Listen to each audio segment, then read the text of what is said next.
This morning, Tribunal Number 1 has convened in order to hear statements by the defendants in person. The defendants sitting in the first row will make their statements, those who desire to do so, from their places.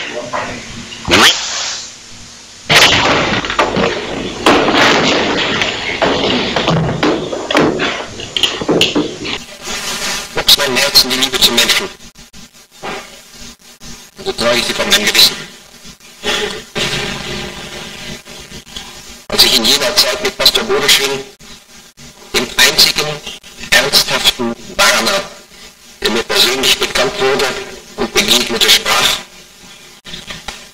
da schien es zuerst, wie wenn unsere Gedanken weit voneinander stünden. Aber je länger wir sprachen, je offener wir dabei wurden, umso mehr und enger wurde unser gegenseitiges Verstehen. Es war damals noch mit schwerem Herzen Mensch und als Arzt.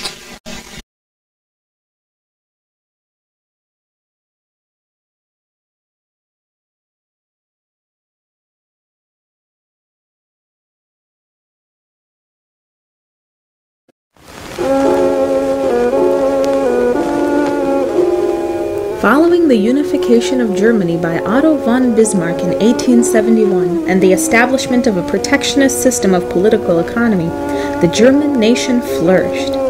The nation was in the midst of the birth of a new cultural renaissance and a revival of what became known as German classicism, first introduced in the middle of the 18th century by Moses Mendelssohn, Lessing, Schiller, and others, and continued to the end of the 19th century. German society moved away from outdated oligarchical thinking to get away from the idea of a caste system, of the inferiority of human individuals, and of the idea that a human being was nothing but an animal who could be used for mere labor or for some other menial value. Instead, the promotion of freedom, as defined by Gottfried Wilhelm Leibniz, through the development of creativity in an individual human being whose life was invaluable to the nation, to humanity, and to history, became the new governing principle of society. And through it, Germany became a cultural and political mecca, leading breakthroughs in science and industry and the development of the classical arts. Russians, Poles, Jews came in from all across Eastern and Western Europe to make this new nation their home, to live for the improvement and immortality of Germany. With the 1890 ousting of German Chancellor Otto von Bismarck, however, the British Empire unleashed a process which ushered in World War I, setting nation against nation and halting the cultural and industrial development of Germany. The end of the war crippled the young nation. Soldiers came back to find their family and friends separated and their country in ruins. The Versailles Treaty stripped Germany of its raw materials, its industry was dismantled and shipped off, and the heavy reparations it was forced to pay ignited the infamous 1923 Weimar hyperinflation. Meanwhile, the culture degenerated, and a new movement, eugenics, once ignored and attacked, received new prominence. Eugenics was a term first coined by Francis Galton in 1883 to denote the principle of strengthening a biological group on the basis of ostensible hereditary worth. Social Darwinists and leaders of the movement insisted that a new criterion for value had to be established. With the popularization of Charles Darwin's Origin of the Species and Gregor Mendel's program of genetics, race, survival of the fittest, the strength of one's genes became the new criterion for value, so that the purpose of the state was no longer in guaranteeing and defending the individual rights of the citizens in the nation, but to serve the race. However, the doctrine was not nearly as new as some may have believed, but was as old as perhaps even humanity itself. And the axioms underlying this philosophy pivoted on the question, What is the value of a human being? The system of imperialism, which had dominated the world for the past 3,000 years and more, denied value in humanity, denied the existence of a creative spark within the individual human being, and seek to suppress the creative powers of the individual, and to subjugate the masses to the level of mere beasts. This system, introduced by the British Empire of that day, took hold of Germany. By the 1930s, chaos gripped Germany's political system, with radical political groupings such as the KPD and NSDAP orchestrating waves of strikes among industrial workers and farmers, and with political factions holding pitched battle in the streets over local issues. In 1932 alone, the Reichstag government was dissolved and elections called 5 times. The environment was ripe for an overthrow of the Weimar Republic. In 1933, Hitler came into power and adopted the political policy of eugenics. For the so-called greater good of the nation, he vowed to purge society of lives unworthy of life. But before the end of the decade, grave sacrifices would be made for his so-called greater good. And who could imagine, in a country of Goethe, of Schiller, of Wagner even, great musician, who knew he was an anti-Semite, of Brahms, that they would kill people by the numbers? Who imagined that? Incredible. And then gradually things started happening. On June 22, 1933, Wilhelm Frick, the Minister of the Interior, introduced the early sterilization law into Germany, the first step in Hitler's lives unworthy of life policy, declaring that Germany was in grave danger of Volksstaat, or death of the nation, and that harsh measures needed to be taken. 3 weeks later, the doctrine of basic sterilization was implemented, and hereditary health courts were set up to oversee the mass sterilization of those with mental deficiency, schizophrenia, manic depressiveness, epilepsy, Huntington's chorea, hereditary blindness and deafness, body malformation, and hereditary alcoholism. With the nation's economy in shutdown, and with the nation now beginning to mobilize for war, the prime concern for further measures in Hitler's program became that of cost-effectiveness and value. Germany needed a health program which would not only enforce racial and hereditary fitness, but which would also contribute significantly to the war mission and help cut down the costs of the state. In an August 1933 speech at the opening ceremony for a state medical academy in Munich, the Bavarian Commissioner of Health, Professor Walter Schultz, declared that sterilization was insufficient. Psychopaths, the mentally retarded, and other inferior persons must be isolated and killed. Nur ein gesundes und starkes Volk wird leben und Werte schaffen zum Segen der Nation und zum Segen der Welt. From 1934 on, hospitals were encouraged to neglect patients and allow them to die. Meanwhile, Hitler's propaganda machines turned out statements, posters, and educational materials pushing the idea of mercy deaths for the benefit of society. For example, questionnaires in school textbooks asked such questions as what the cost-effectiveness was of saving the life of a mentally handicapped person versus a healthy citizen.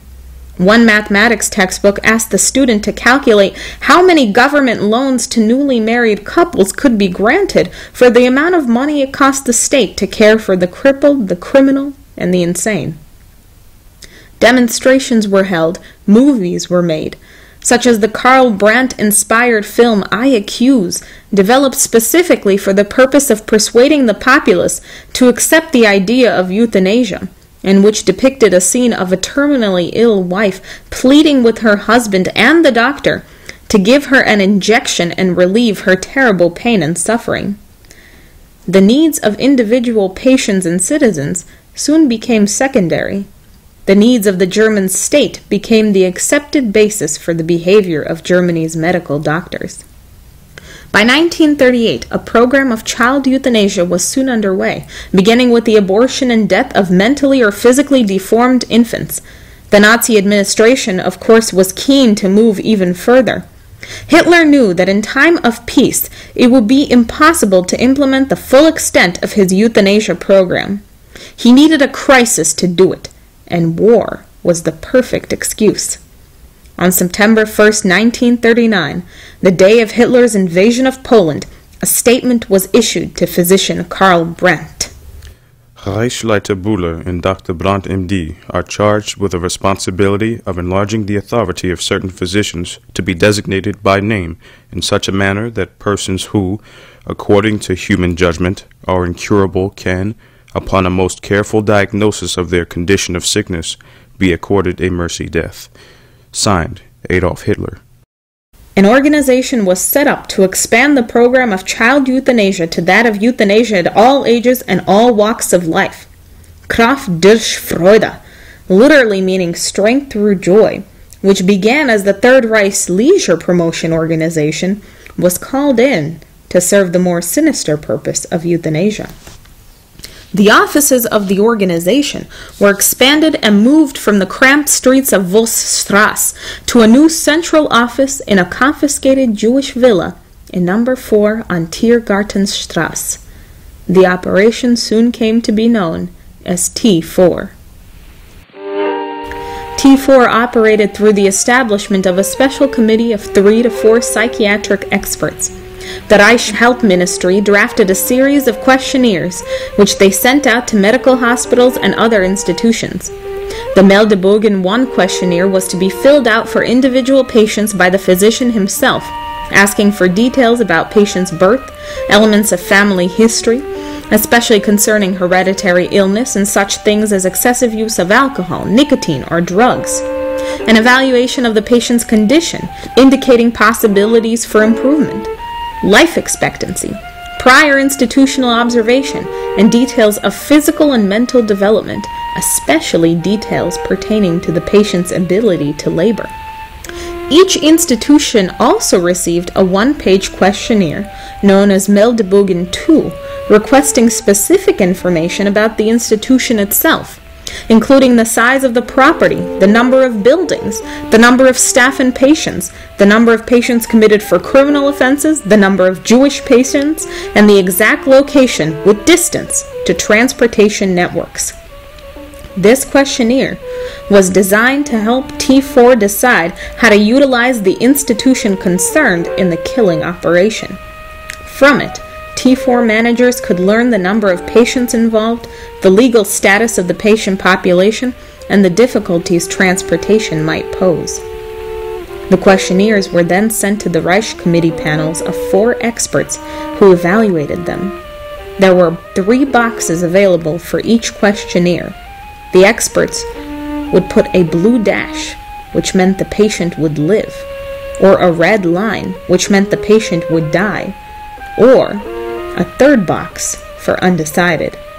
The questionnaires were then sent to a chief expert who had the final say in the life or death of the patients.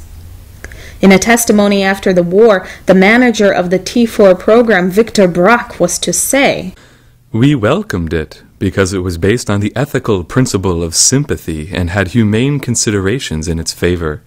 I admit that there were imperfections in the execution, but that does not change the decency of the original idea, as Böhler and Brandt and I understood it." The state organism is as a whole with its own laws and rights, much like one self-contained human organism, which, in the interest of the welfare of the whole, also as we doctors know, abandons and rejects parts or particles that have become worthless or dangerous. Before the surrender of German forces in 1945 and the suicide of Adolf Hitler in April of that year, over 5.9 million Jews would be murdered. Over 5 million ethnic Poles, Romanians, and Soviets were killed, and hundreds of thousands of mentally disabled, crippled, and senile were euthanized.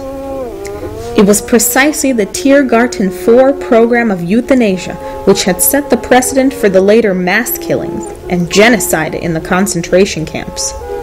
It was precisely this program for which people were convicted and hung at Nuremberg for. It was this program for which people today say never again.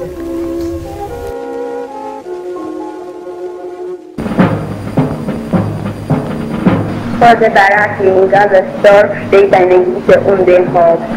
Und die meerestraurigen Witten draußen schlug die Freiheit blüten. Adieu zu dessen Land.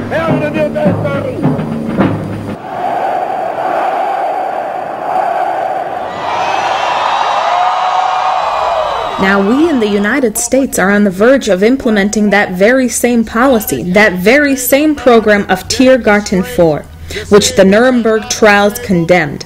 Only this time the consequences will be much worse.